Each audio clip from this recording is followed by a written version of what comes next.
김박사입니다.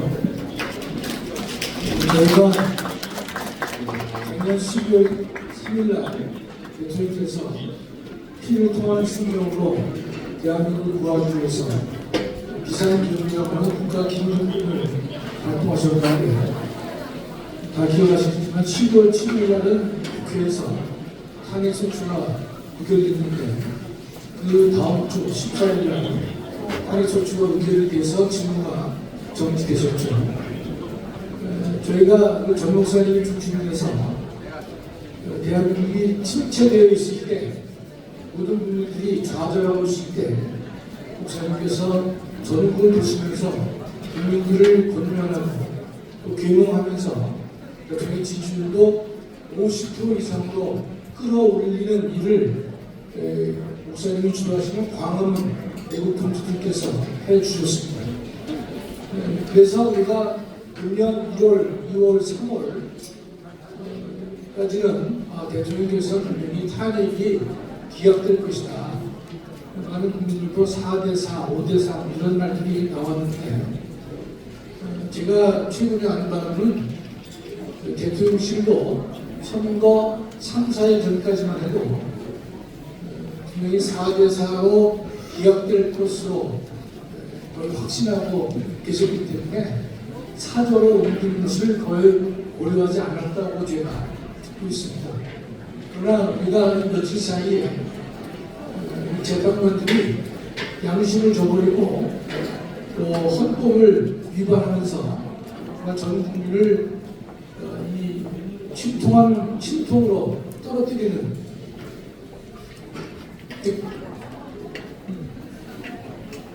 소리가 안 들려요?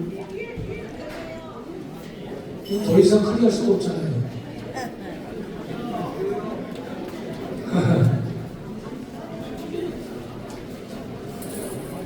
그 뒤에 소리가 안 들리시면 손 한번 들어보세요. 근데 손을 어떻게 들으셨지? 잘 들어보십시오. 이 마이크 상태가 상당히 좋은 상태이기 때문에 더 이상 때는 안 될 것 같은데 크게 하는 것은 여하튼 우리 전 국민을 갖다 우리 특히 자유파의 국민들에게 많은 아픔을 주었습니다. 그러나 지금 저희가 좌절하거나 넘어져 있을 시간이 없는 상황이죠. 50일 남은 대선에서 반드시 우리가 자유파 후보가 승리할 수 있도록 우리가 목숨 걸고 투쟁하지 않는다면 대한민국이 너무나 이제 위태롭게 되는 것이죠. 여러분 이 삼권분립이라는 말을 보통 많이 하시는데 헌법학에서 권력분립 또는 삼권분립이라는 말은요 입법, 사법, 행정으로 나누어진 것보다는 핵심은 뭔가면 행정부와 입법부가 반드시 분리되어야 헌법상 권력분립이 완성되는 겁니다. 사법권의 독립은 원래가 그게 강조되지 않는 상황이었어요. 지금 잘못하면 입법과 행정이 하나가 만일 된다면 그것은 히틀러의 독재국가, 북한의 김정은 권력과 결코 다르지 않는 대한민국이 완전히 타락하는 그런 모습이 될 수 있기 때문에 오늘도 우리 시간에 많은 애국동지들이 한마음이 되어서 함께 바른 나라를 만들기 위해서 투쟁하기 위해서 이 자리에 함께 하셨습니다. 너무나 감사드립니다.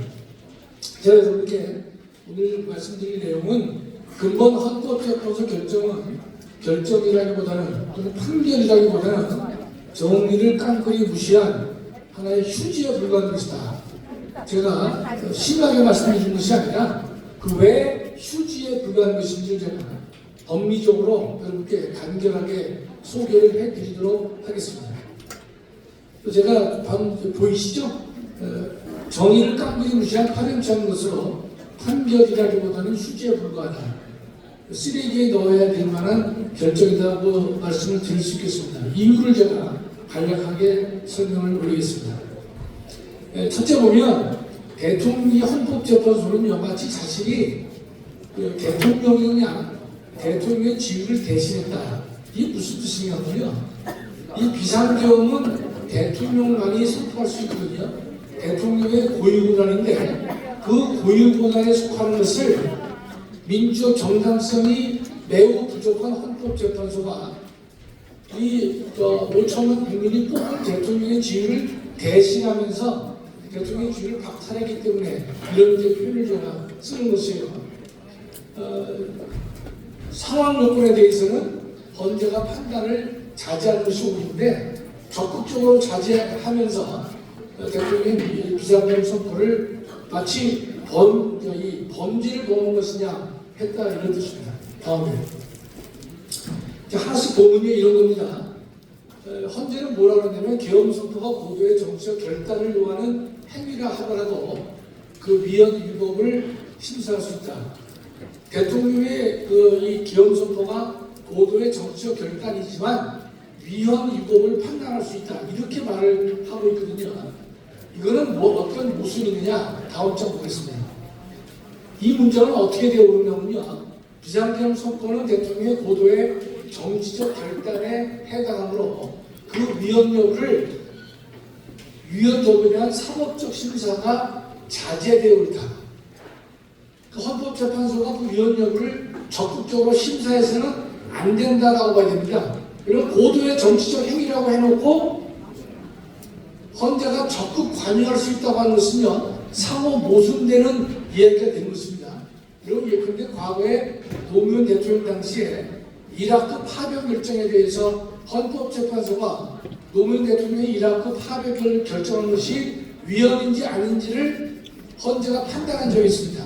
그럴 때 헌재는 뭐라 하느냐? 대통령의 이라크 국군의 해외 파병에 관한 결정은 고도의 정치적 결단에 해당하기 때문에 당 재판소로서는, 즉 헌법재판소로서는 그 위헌 여부를 적극적으로 심사하지 않는 것이 옳다라는 그런 결론을 이라크 파병에서 헌재가 내린 바가 있습니다.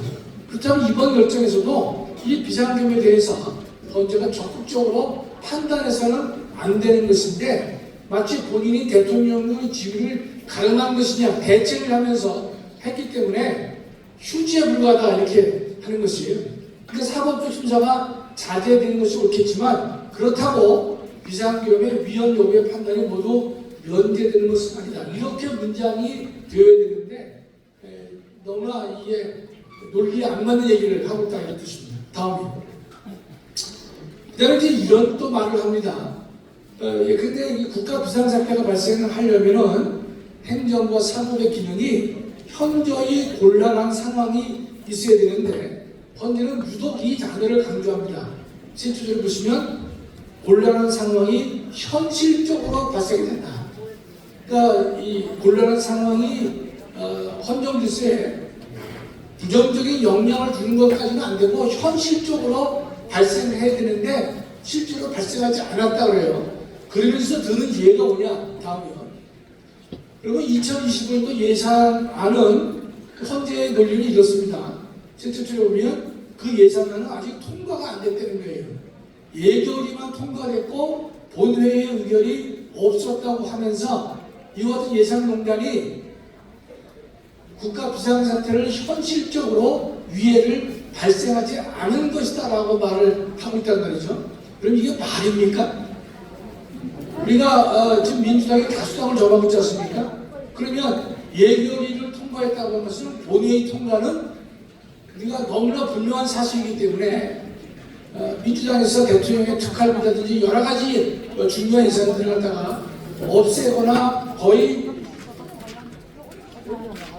무기력하게 0으로 만들었기 때문에 예산농단에 대해서 대통령이 대처할 방법이 없다라고 봐야 보는데 지금 국회 예결위가 예결특위의 의견만 있었고 아직 본회의를 통과하지 않았기 때문에 이 예산안에 대해서는 위협이 발생하지 않았다라는 이게 어거지를 이제 말하고 있는 것이죠.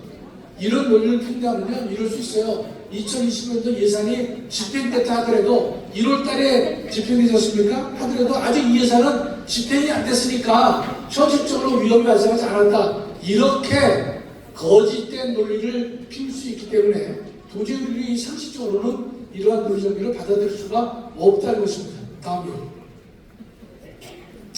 그 다음에 이 헌재 결정은 일사 부재의 원칙을 위반했다라고 우리가 주장하고 있는데 헌재는 아니라고 얘기를 합니다. 뭐라고 얘기를 하느냐? 일사부재인은 한 회기 동안에 어떤 의안이 부결되면 동일회기에서는 다시 안건을 낼 수가 없다는 것이죠. 통상 이것은 어떤 많은 단체에서 일사부재인은 적용을 많이 하고 있어요. 그러니까 이 헌재는 뭐냐? 12월 7일 날은 정기회기였고 14일은 정기회가 끝나서 임시회를 다시 열었기 때문에 회기를 달리하기 때문에 얼마든지 이것은 논의가 가능하기 때문에 일사부재의 위반이 아니다라고 하는데 그 법과대로 이상학년 학생이 이해하는 일사부재에 해당하는 것이에요. 다음이요. 실제로 이번 사건은 보통 의안이나 법률안을 말하는 것이 아니라 파면 징계를 요구한 사건의 문제입니다. 전혀 다른 문제입니다. 예를 들어서 여러분이나 제가 일을 함에 있어서 단체에서 저를 이 사람은 파면을 시켜야 되겠다 해서 파면 징계를 요구했어요. 그래서 징계위원회에 나와서 다 발언을 했는데 징계위원회가 이것은 징계에 해당하지 않는다라고 부결을 했다면 동일한 새로운 사유가 발생하지 않는 한 그 사람에 대해서는 다시 파면 징계를 요구해서도 안 되고 의결할 수도 없는 것이 일사부재의 원칙의 기본 정신이 되는 것인데 이 헌법재판소는 지난번 때는 이랬지만 회기를 달리하기 때문에 얼마든지 가능하다 이런 논의를 이제 펼치고 있는 것인데 도저히 이걸 받아들일 수가 없다는 것입니다. 일반 의안인 경우에는 이렇게 이해를 해야 그렇겠지만 파면 징계와 관련된 것이기 때문에 파면을 요구했는데 부결을 했단 말이죠. 그럴 경우에는 새로운 사유가 없음에도 불구하고 또 파면 징계를 요구해서 그 당시 이재명은 뭐라 했냐면 안 되면 계속해서 임시를 열어가지고 파면시키겠다 이런 말을 공언을 한 것인데 헌법 정신을 근본적으로 위협하고 있는 것이나 침해한 것이다. 다음이요. 여러분 잘 아는 가장 가슴 찔리는 중 하나가 내란죄를 철회했지만 전혀 문제가 없다는 것이 헌법재판소의 주장입니다. 여러분 우리가 국회에서 탄핵소추가 의결됐을 때 80%의 비중이 뭐였느냐? 내란죄를 범했다고 얘기를 했거든요. 여러분 내란죄를 범했다는 말과 비상계엄의 위헌이라는 말은 전혀 다른 얘기입니다. 비상계엄의 위헌이라는 말은 비상계엄의 위헌인지 아닌지를 아직 모를 수가 있지만 내란죄라는 말을 하는 것은요. 내란은 형법상의 가치 개념이기 때문에 국헌문란과 폭동을 일으킨 행위라는 부정적인 이미지가 전제가 된 것입니다. 따라서 이 모든 문제를 내란이 있었다는 말을 하면 안 되는 것이고 비상계엄이 위헌이냐 아니냐 문제로 가야 되는데 마치 내란죄를 다 범한 것이냐 해서 국회에서 통과가 됐단 말이죠. 80% 비중을 가지고 통과를 시켰는데 정작 헌법재판소 가서는 내란죄를 다 뺐단 말이죠. 그렇다면 소추 의결과 심판 청구의 동일성을 인정할 수 없다고 봐서 그것은 다시 국회로 돌려보내서 다시 국회가 판단을 해봐라. 내란죄를 뺐을 경우에 탄핵소추를 의결할 수 있는지를 국회로 돌려보내서 판단을 받아야 옳은 것인데 그 일을 안 했단 말이죠. 만약에 국회로 돌려보내지 않는다 그러면 헌재로서는 요건이 안 된다 그래서 각하를 해야 되는데 헌재는 엉뚱한 얘기를 하고 있는 것이에요. 자, 그 밑에 보면요.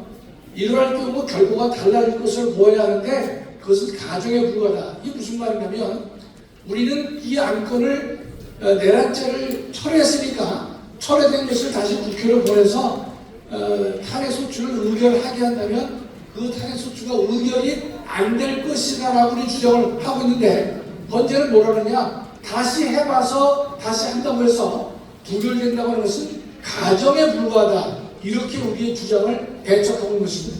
제 볼 때는 법치에 대한 사망 선고라고 저는 생각하는 것이고 그렇기 때문에 이 판결문을 휴지다고 제가 말씀을 드리는 것입니다. 다음이요.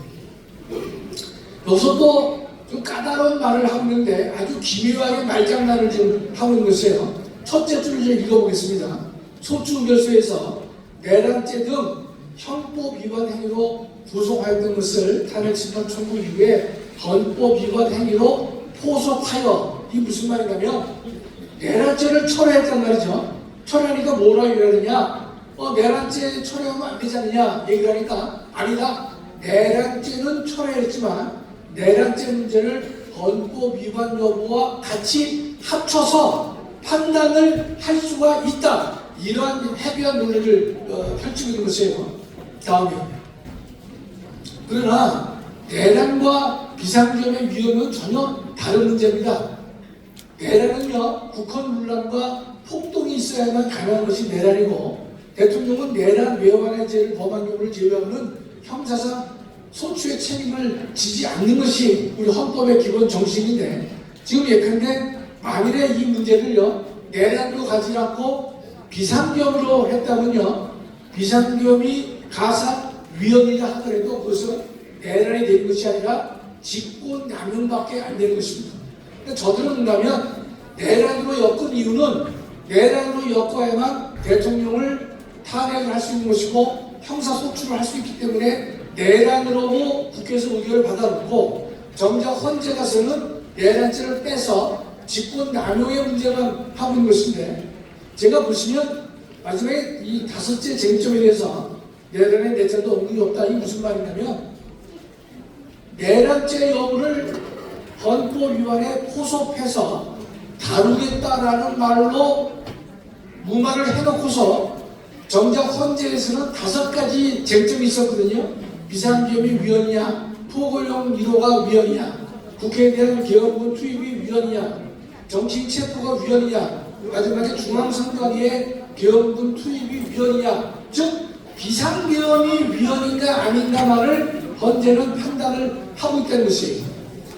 내란죄 문제를 헌법 위반 여부에 포섭해서 한다라고 한다면 적어도 5가지 쟁점 중에서 2가지는 내란 문제를 다루고 3가지는 비상계엄의 위헌을 다뤄야 오는 것인데, 뺐다고 하면서 그 내란죄를 헌법 위반에 포섭시켜서 다루겠다고 하면서 정작 헌재의 5가지 쟁점은 비상계엄의 위헌 여부만 판단하고 있기 때문에 이건 거짓에 불과한 것이다, 이렇게 말씀드릴 수가 있는 것입니다. 그래서 5가지 쟁점 중에 보면 내란에 내자가 없는 것이에요.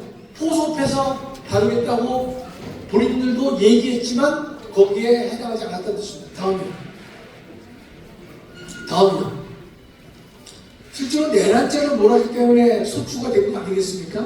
근데 그러다 하나의 가정적 주장이라고 헌재가 말을 하고 있기 때문에 건강한 상식으로 봤을 경우에 도저히 받아들일 수가 없다. 정확하게는 다시 국회로 보내서 의견을 받게 하든지 아니면 각하를 하든지 해야 옳은 것인데, 헌재는 다른 아주 말장난에 해당하는 얘기를 하면서 실제로 이 내란 문제를 피해서 하는 것이다.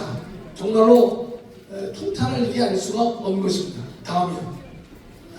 그러면 헌재는 또 뭐라 하느냐? 절차를 위반했다는 것이에요. 국무회의를 거치지 않았고 부소도 하지 않았고 국회 통지 의무도 하지 않았다, 이행하지 않았다라고 하는데, 여러분 국무회의는 심의기관이기 때문에 제가 헌법책을 제 헌법책에도 나와 있지만 국무회의 심의는요 막말로 헌법에서는 하라고 했는데 하지 않았다고 하면요 위헌은 되어도 무효가 아닐 정도의 기관이거든요. 그런데 이 헌법재판소는 국무회의 심의를 거치지 않았다고 얘기를 해요.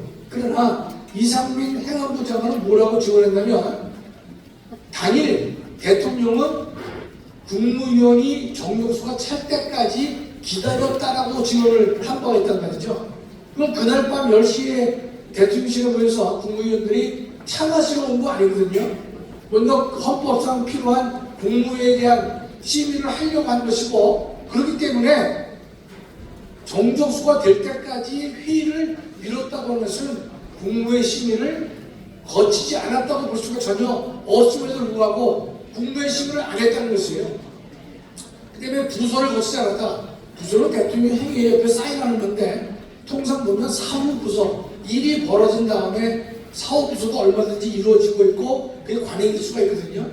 그 다음에 국회에다가 통지를 하지 않았다, 이 말을 하고 있는데, 실제로 여러분 이 개엄한 12월 3일 날은요 밤 10시 반에 대통령이 공개적으로 이런 이유 때문에 내가 비상계엄을 선포하겠다라고 공개적으로 언론을 통해서 다 공지를 다 했단 말이죠. 그 사실은 언론도 알고 국회의원도 알고 모든 국민이 알고 있었기 때문에 국회에다 통지를 하지 않은 것인데 그걸 갖다가 통지 의무를 위반했다. 이렇게 이제 얘기를 하고 있는 것이죠. 통상 우리가 45년 전 그 이전에 이루어진 비상경은요. 비상경을 하겠다라고 한 비상경은 단 한 번도 없습니다. 눈 떠보니까 주변에 군인이 나와 있고 탱크가 나와 있고 군인들이 근데 헌법규현을 점령하고 있고 다 그런 거죠. 그런 상황인 것인데 지금부터 하겠다라고 하는 그런 계엄은 소위 말해서 연성계엄에 불과한 것이고 그래서 많은 분들이 그 계몽령이었다 이렇게 이야기를 하고 있는 것인데 여기에서 헌재는 국무회의도 안 하고 부서도 없었고 통주부도 하지 않았다 이렇게 얘기를 해서 이게 위헌이다 이렇게 얘기합니다. 제가 뭐라는 건 실제적으로 이보다 더한 야만적인 논리정리는 없을 것이다. 그래서 저는 휴지에 불과하다 이렇게 말씀을 드리는 것이 다음이요. 이건 뭐 조금 전에 말씀드린 건데 그 다음이요. 국무위원들에게 발언 기회를 주지 않았다고 판결문에 나오는데요. 여러분 아시다시피 참석한 많은 국무위원들이 계엄 선포를 반대했다고 진술했다는 것을 우리가 알 수 있죠. 그렇죠? 근데 무슨 진술할 기회를 안 주었냐 말이죠. 통상적인 국무회의와는 좀 성격이 다를 수밖에 없죠. 비상계엄을 선포하는 상황이기 때문에 통상적인 국무회의의 과정과 방법은 좀 다르겠지만 그러나 윤 대통령이 법률 전문가이기 때문에 이 헌법을 준수하려고 노력을 많이 했던 사실을 알 수가 있는데 국무위원들에게 다른 기회를 주지 않았다 이렇게 거짓말을 하고 있는 것입니다. 다음에 여러분 잘 아는 그 곽종군이라는 인간은 헌재 법정에서조차 진술을 번복한 사람입니다. 기억하실 거예요. 정청래 TV에서 물어봤을 때에는 국회의원을 끌어내렸다고 본인이 얘기해놓고 바로 그 자리에서 헌재 재판관이 물어보니까 아니다 인원을 끌어냈다고 할 정도로 말을 바꾼 사람이 바로 곽종군입니다. 곽종군의 오용된 진술은 그 이후에 TV조선에서도 여러 번 방송을 했는데 이 곽종군의 진술을 그대로 헌재는 인정을 하고 있는 것입니다. 홍장원의 거짓 메모, 이 홍장원의 거짓 메모에 대해서 대통령 측에서는요, 여기에 대해서 이 문서를 우리가 이제 감정을 해보자 라고 요구했지만 문영배는 바로 거절을 했던 것입니다. 이런 상황에서 곽종군의 오용된 진술, 홍장원의 거짓 메모를 기초로 해가지고 헌재가 결정을 내렸다고 하는 것은요, 이런 불법은 쓰레기통에 버려야 될 것이다. 그래서 휴지에 불과하다 이런 말씀을 드리는 것입니다. 다음에 형사소송법 규정을 위반하는 것인데 전문 법칙은 좀 우리가 생소한 얘기인데 이렇게 이해하시면 좋겠습니다. 여러분 지금 이제 2020년에 형사소송법이 바뀌어서 검찰에서 해놓은 진술도 법정에서 나 그거 그때 검사가 나한테 회유했기 때문에 억압했기 때문에 한 진술이기 때문에 내가 받아들일 수 없다 라고 하면 그 증거로 쓸 수가 없어요. 두 번째로는 남한테 들은 얘기는 증거로 쓸 수가 없거든요. 그래서 그 전문 법칙을 써서는 안 되는데 헌재는 뭐라 그러냐, 둘째 측에 보면요, 이미선, 김영두는 전문 법칙을 완화해서 할 수 있다. 그 다음에 더 짜증나는 인간이 뭔가면 김복형, 조한창은 뭐라 그러냐, 앞으로는 전문 법칙을 보다 엄격하게 적용할 필요가 있다. 이게 뭔 말이냐면 지금은 전문 법칙을 엄격하게 해서 해야 되는데 요번에는 엄격하게 못하지만 앞으로는 엄격하게 해야 된다. 이런 얘기를 하는 것이에요. 연장을 지르는 얘기 아닙니까? 이렇게 이 김복형 조한창도 했는데 이 좌파석에 넘어와가지고 양심을 버린 인간이다 이렇게 뜻입니다. 다음이요. 이 말은 보면 오늘은 율법이 아닌 것으로 보자. 그러나 앞으로는 이런 율법 일을 해서는 안 된다는 말과 다름없는 말을 헌재가 판결을 해서 하고 있다는 것이에요. 그래서 제가 오늘의 도둑질 잘못이 없으나 앞으로는 해서는 안 된다. 이런 말과 같은 거거든요. 앞으로는 전문 법칙을 더 강화해야 된다. 아니 이런 대통령 탄핵 사건이 또 있습니까? 이게 무슨 구국공무원 탄핵하는 문제가 아닌데도 불구하고 앞으로는 하지 말자. 이런 소리를 해서는 안 되는 것이에요. 이게 알력이 죽는다는 거죠. 저 아까 부산에서 제가 하나 재미난 말씀 드렸는데, 의사들이 제일 싫어하는 사람이 알림이 죽는다는 사람이에요. 병원에 안 가고 이렇게 알력병에 죽겠다는 사람인데, 치과 의사가 싫어하는 사람은요, 이거 없으면 잇몸으로 살린다. 산부인과 의사가 싫어하는 사람은 무자식이 상팔자다. 한의사가 제일 싫어하는 사람 밥이 보약이다. 학원 강사가 제일 싫어하는 학생, 하나를 가르치면 열을 하는 학생. 여기 이런 보충이 앞으로는 안 된다고 말한 그런 이 재판관의 얘기는요, 말을 안 했으면 좋겠는데 말을 함으로 해가지고 도리어 우리에게 연장을 지는 것과 같은 얘기다, 이런 뜻입니다. 다음이요. 포고령 1호가 위헌이다. 이게 뭔 말이냐면, 포고령 1호를 보시면요, 국회의 정치활동을 금지하고 정당의 일체의 정당 활동을 금지한다, 이런 얘기가 있어요. 그러면 일견 보면, 야, 이게 말이 안 되지 않느냐? 국회의 정치 활동을 금지하고 정당의 정당 활동을 금지하는 건 잘못된 것 아니냐? 그렇게 판단하기가 쉬워요. 일견 그런 생각이 드는 게 당연합니다. 그런데 이것은 똑같은 사례가 대법원 판례가 있어요. 대법원은 뭐라느냐? 일체 정당 활동을 금지하고 이런 것들은 개헌법의 내용을 그대로 옮긴 것에 불과하기 때문에 그 자체로 위법이 아니다. 두 번째로는 국회의 정치 활동을 금지한다고 해서 헌법이 말하고 있는 개헌 해제 요구권에 대한 침해가 아니다. 그 두 가지의 이 내용이 대법원에서 판례로 다 확인되어 있는 것입니다. 그런데 10대 초에 헌법재판소는 대법원 판결을 발로 차버리고 뭉개버렸다 이 뜻입니다. 이 엉터리도 이런 엉터리가 없는 것이에요. 저도 이 포고령 1호에 대해서, 한동훈이가 포고령 1호에 대해서 이게 위헌이다라고 떠든 인간인데, 그 친구가 이걸 잘 몰라서 그런 거예요. 그럼 다음 보세요. 이 포고령 1호에 대해서 여러분이 제 밑에서 썼는데, 대법원 판례를 전면 부정했다고 말씀드렸잖아요. 대법원 판례가 81도 304인데, 여러분 이 판례는 어렵지 않아요. 여러분 한번 인터넷에 한번 쳐보십시오. 81도 304 치면요, 몇 줄 안 나옵니다. 몇 줄 안 나와요. 전체가 한 6줄밖에 안 나오는데 여러분 충분히 다 확인할 수 있어요. 여러분도 똑같은 내용인데 뭐냐? 지금 포고령 1호 그 자체로도 위헌 위법이 아니다. 두 번째, 그 포고령 1호가 국회의 개헌 해제 요구권에 대한 침해가 아니다. 이렇게 한 줄씩 간략하게 다 나오는 거예요.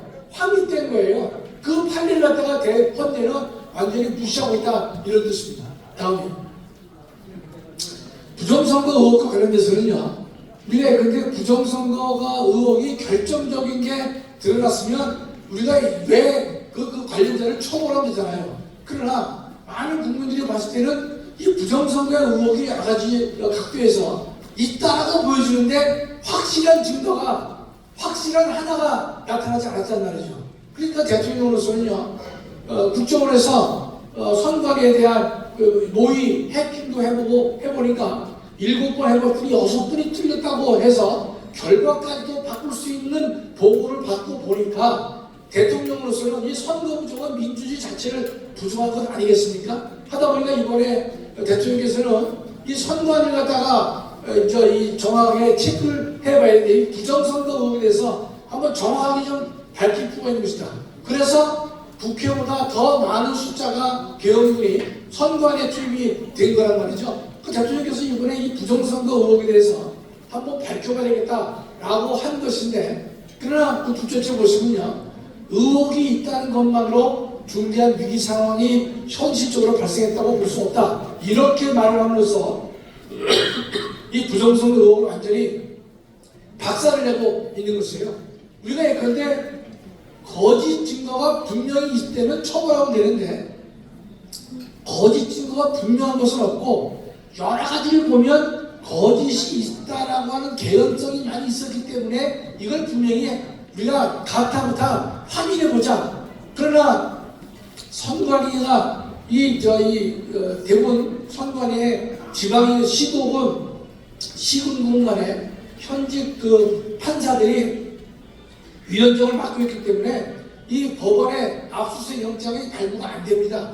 하다 보니까 영원히 이게 이 미제 사건으로 간다는 말이죠. 그래서 대통령이 한 것인데 이 헌재는 의혹이 있다는 것만으로는 중대한 위기 상황이 현실적으로 발생했다고 볼 수 없다. 내가 문영배 임마, 야 현실적으로 발생했으면 이거 하겠어요? 처벌하면 되는 거지. 현실적으로 발생하지 않았잖아요. 그러나 상식적으로 봤을 경우에 의혹이 있다고 잠깐만 보여지기 때문에 이 문제를 다투는 것이지 현실적으로 발생했다면 여기까지 갈 리가 없다는 것이에요. 이걸 완전히 막아버렸습니다. 다음이요. 대통령 측에서 뭐라 얘기했냐면 투표지 숫자하고 투표자 명부 숫자 그걸 한번 비교해보자. 이것만 한번 해보자 그랬어요. 그랬는데 단칼에 헌재는 거절했습니다. 이거는 예컨대 한 2, 3일이면 된다는 거예요. 소요 예산도 몇 수억 안 된다 그럽니다. 실제로 투표한 사람과 투표장에 있으니까 투표자 명부에 기록된 사람과 투표지 수를 한번 그냥 세봐서 어느 정도 차이가 나는지 한번 보자 말이죠. 그렇다고 헌재가 이걸 거절한 겁니다. 이건 뭐 돈 몇 푼 주지 않는데 이런 식으로 헌재가 이 문제를 다 감싸버리는 것입니다. 다음이요. 또 하나 가슴을 찔리는 놈은 중앙선관에 대한 압수수색을 보면 영장 없이 중앙선관위를 압수수색했기 때문에 영장주의를 위반했다 그러는데 이건 제가 정말로 그 헌재 법정에서 이 헌법책을 얼굴에 던지고 싶은 심정이에요. 여러분 헌법 77조를 보면 이게 돼 있어요. 대통령이 비상경을 선포할 때는 다른 거 다 빼고 영장에 대해서 특별한 조치를 할 수 있다고 되어 있습니다. 분명히 돼 있어요. 수많은 헌법 교수들이 자기 책에다가 그 영장에 대해서 특별한 조치를 할 수 있다는 게 뭐냐? 그 경우에 영장주의 예외, 영장주의를 배제한다. 그렇게 다 써있고 저도 그렇게 썼어요. 그래서 우리가 10학개 헌법위원회 판결이 있었거든요. 그 판례도 소개하면서 영장주의에 대한 특별한 조치는 영장주의 일시적 배제다 말이죠. 그러면 비상계를 선포했으니까 중앙선관위의 개혁문이 투입됐으면 압수수색 영장이 필요할까요? 안 할까요? 안 하는 것이에요. 필요 없는 것이에요. 영장주의 예외니까. 그런데 이 인간들이 선관에 대해서 영장 없이 압수수색을 하도록 한 것은 영장주의를 위반하는 것이다. 정말로 제가 이 법정에서 헌법조문을 그 인간들 얼굴에다 던지고 싶은 심정이에요. 그 조문을 뭐냐 말이죠. 아주 간단한 조문인데 그걸 영장주의를 위반했다고 얘기를 하고 있기 때문에 우리는 이 판결을 휴지라고 할 수밖에 없다. 이런 뜻입니다. 다음이요. 뭐 정치인 체포 얘기가 나오는데 대통령은 체포의 둘째줄에 체포의 채자도 끊이지 않았다는 대통령의 진술을 걷어차버리고 정청래의 허위 주장을 마치 사실이냐 받아들이는 것이 완전히 한쪽으로 몰려서 그러니까 재판관이 중립을 지키지 않고 한쪽의 편을 완전히 들고 있기 때문에 참 이게 명백한 불법이 된 것이죠. 다음이요. 그리고 또 하나 이런 얘기를 합니다. 저 가슴 찔린 게 뭐냐? 아니 예컨대 지금 야당이 입법 폭주를 하고 예산농단을 하고 국정을 마비시켰다 하더라도 계엄 같은 국가 긴급군을 발동해서 대처할 것이 아니라 평상적인 제도적으로 법적으로 가능한 방법으로 대처를 해야지 왜 비상경을 선포하느냐 이런 얘기를 이제 하고 있는 것이. 근데 비상경을 선포한 것은 대통령의 고유권한인데 자 다음 보겠습니다. 그러면 내가 문영배한테 묻고 싶은 게 뭐냐? 네가 그러면 하나라도 대거라 해. 하나라도 대거라. 야당의 국정마비 입법 폭주 예산 논란에 대해서 현행 대통령이 헌법상 어떤 권한을 가지고 야당의 폭거를 막는 방법이 단 하나도 존재하는지 말을 해보라게 말을. 말로만 제도적이고 법적으로 정치적으로 해결해야지 왜 긴급권 행사하느냐 있다고 얘기를 하지 말고 구체적으로 어떤 장치가 헌법상 있는지를 말 좀 해보라는 게 말 좀요. 입법 폭주에 대해서는 하나밖에 없습니다. 여러분 다 알다시피 그거에 근근히 대통령은 거부권을 행사함으로써 입법 폭주를 근근히 막아왔어요. 적극적으로 행사하는 것이 아니라 소극적으로 막아온 건 그거 하나밖에 없다고 그러죠. 위태위태하게 막아왔어요. 예산농단 어떻게 합니까? 국정마비 뭐로 예컨대 대처합니까? 헌법상 국회 해산권이 있었으면 대통령은 국회 해산을 시켰을 것이에요. 그러나 저희는 우리 현행 보면 국회 해산권이 없단 말이죠. 대처할 방법이 없어요. 그래서 대통령을 할 수 없이 야, 이 대한민국이 이렇게 위기에 빠졌는데 나에게 헌법이 뭘 주어주느냐? 국가 비상사태는 개혁을 통해서라도 이 문제를 바르게 해결해 보라라고 헌법이 말하고 있으니까 그 권한을 사용하는 것이다 이 뜻이. 자, 둘째 보세요. 야당은 민주주의 원리 자체를 부정하고 다수의 힘으로 무엇이든지 밀어붙이는 야당을 견제할 어떤 민주적 방법이 현재 존재하고 있냐 이 뜻이에요. 단 하나라도 얘기를 해보고자 하는 얘기 말하고 싶은 것이에요. 헌법상 허용된 자부책이 있습니까? 단 한 번도 없는 것이에요.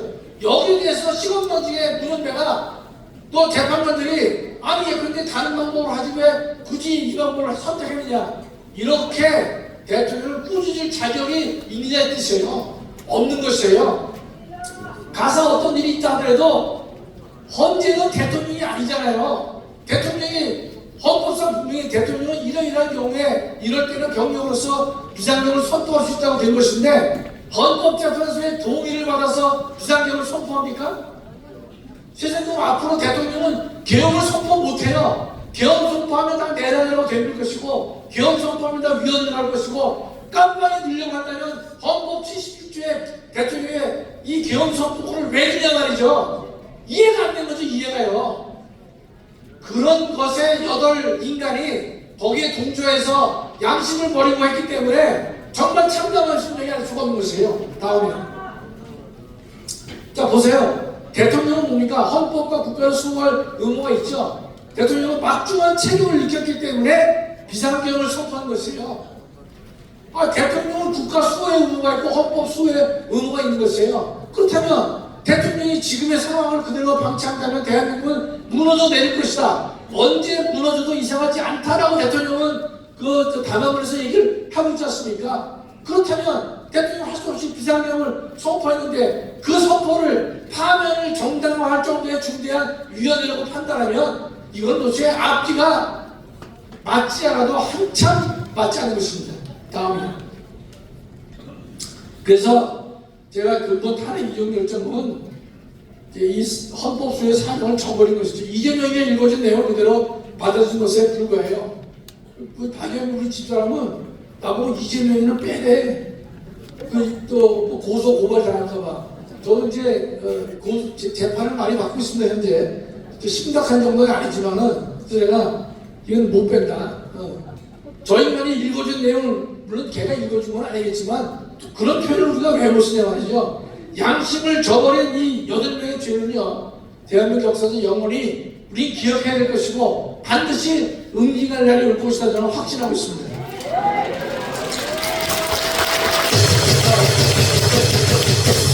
말씀을 마치는데요.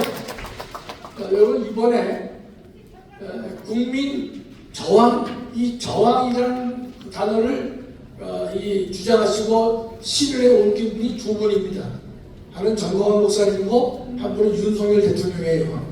우리 정광훈 목사님은 국민 저항에 의해서 파괴된 환경 질서를 회복하기 위해서는 마지막 수단 아닙니까?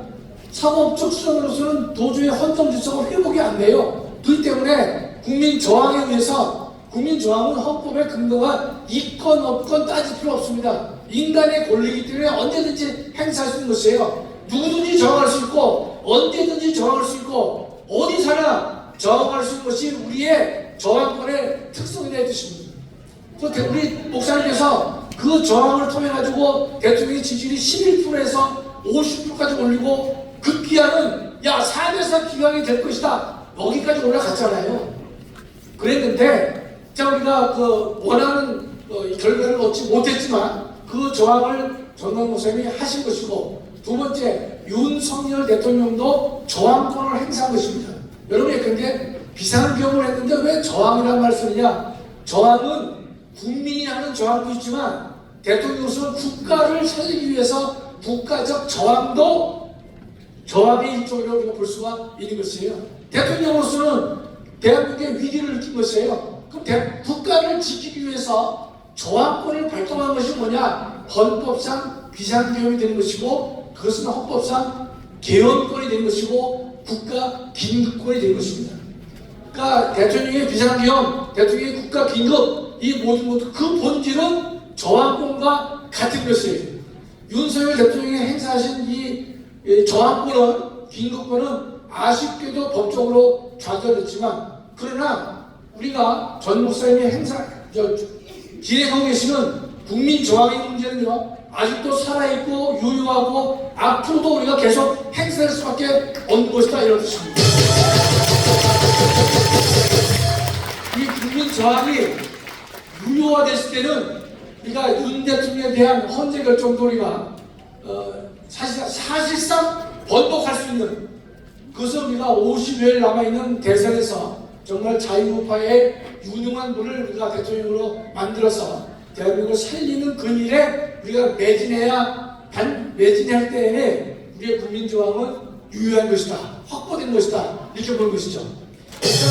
목사님께서 1000만 서명을 말씀하시는데 1000만 서명을 다른 말로 말하면 1000만 저항이 되는 것입니다. 1000만 서명은 본질이 1000만 저항이다 이 뜻이에요. 우리 단순히 뭐 전화 걸고 사인하고 이거로 끝나는 것이 아니라 그 힘을 가지고 단 어떤 힘을 가지고 우리가 이 파괴된 헌정 질서를 회복시키는 그 일에 우리가 목숨 걸고 싸워야 될 것입니다.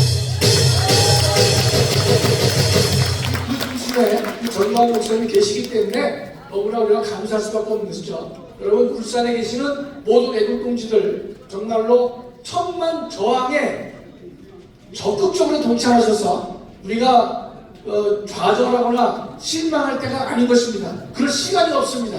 일어나서 1000만 저항을 통해 가지고 대한민국을 함께 살리는데 우리 모두 함께 해주시기 바랍니다.